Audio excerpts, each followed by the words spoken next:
3 weeks ago, we told the story of Abdul Alim Mubarak, a Muslim, a CNN videotape editor who lives in New Jersey, as he said goodbye to his family and took off for Saudi Arabia on his first religious pilgrimage, the Hajj. Today, the story of Mubarak's Hajj, reported by our correspondent Anisa Mehdi herself, just back from Saudi Arabia. Anisa, welcome. It's good to be here. It was an inspiring trip, and I'm glad to be back, as is Abdul Alim Mubarak, back home now with his family in Maplewood. He had a 3-week sojourn to Saudi Arabia, and as you'll see in a moment, his Hajj was full of ups and downs. I was there for 10 days, following him on his pilgrimage, a journey that was both exhilarating and arduous. The pilgrimage begins in Mecca, millions circling the Kaaba 7 times. From afar, or on TV, it looks like a galaxy seen through a telescope. For Muslim Abdul Alim Mubarak of New Jersey, shoulder to shoulder with hundreds of thousands of pilgrims, breathing room was at a premium. This was 6 grueling hours, and I was out in the blazing sun. I mean, I had no cover on my head. I was out in the blazing sun. I was dripping, soaking wet with sweat. You wouldn't do this for no other man. You only do this for Allah. You know, and so you go through this process because you know that you're doing it for Allah, and Allah will reward you for it.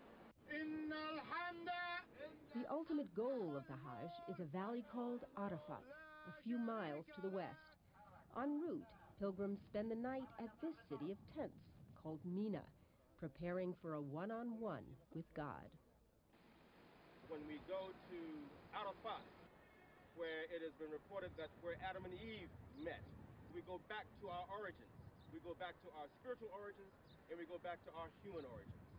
Arafat is the heart of Hajj. Muslims believe that here God accepts all prayers and will forgive a person's sins for the rest of his life. Did you experience a nearness of God?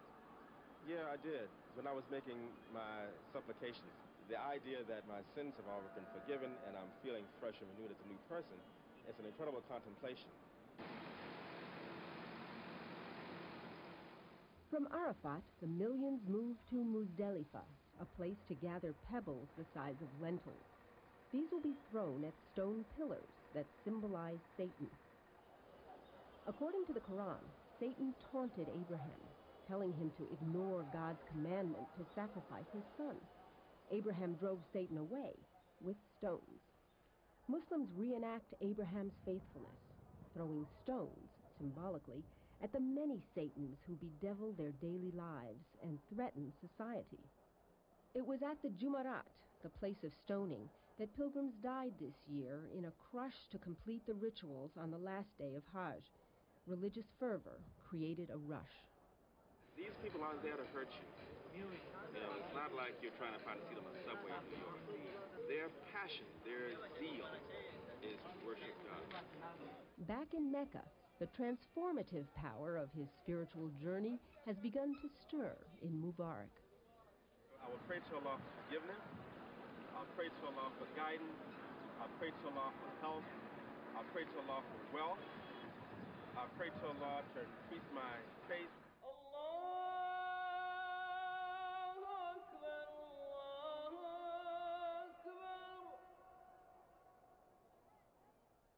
Anisa, that's fascinating. The Kaaba that you all walked around. Yes. Yeah, what is that? It's a stone structure, about 40 feet long, 50 feet high, covered in a beautifully woven black cloth with inscriptions of the Quran. And according to the Quran, the foundations of this building were raised by Abraham, the prophet Abraham, and his son Ishmael. It's a little ambiguous about whether there might have been something there prior to this particular building of it. But it's holy. It is holy because it was the first house of worship for the one God. We see in the pictures mostly men. What was it like there to be a woman? Well, there were lots of women there. I mean, there are as many Muslim women as there are men, so I was not alone by any stretch of the imagination, but I was perfectly welcome, perfectly safe. I felt respected. And the Haram, the great mosque in Mecca, is the only place in the Muslim world where men and women are allowed to pray side by side. And did you yourself throw pebbles at the devil? I did. I collected some pebbles at Muzdalifah, and I threw them at the devil. We all have devils, And I did enjoy tossing them and saying, take that, and I'm stronger than you. I'll beat you back. I know it was hot. I know it was crowded. And what was it like spiritually? Well, I've never before prayed with 2 to 3 million people all together in unison. And there's a great deal of power in that. And I believe Abdul Ali Mubarak experienced that too, and we're going to have a follow-up report in a few weeks where he can talk about the transformation this has had in his life. We'll hear from his family too. Anissa, many thanks. Welcome home.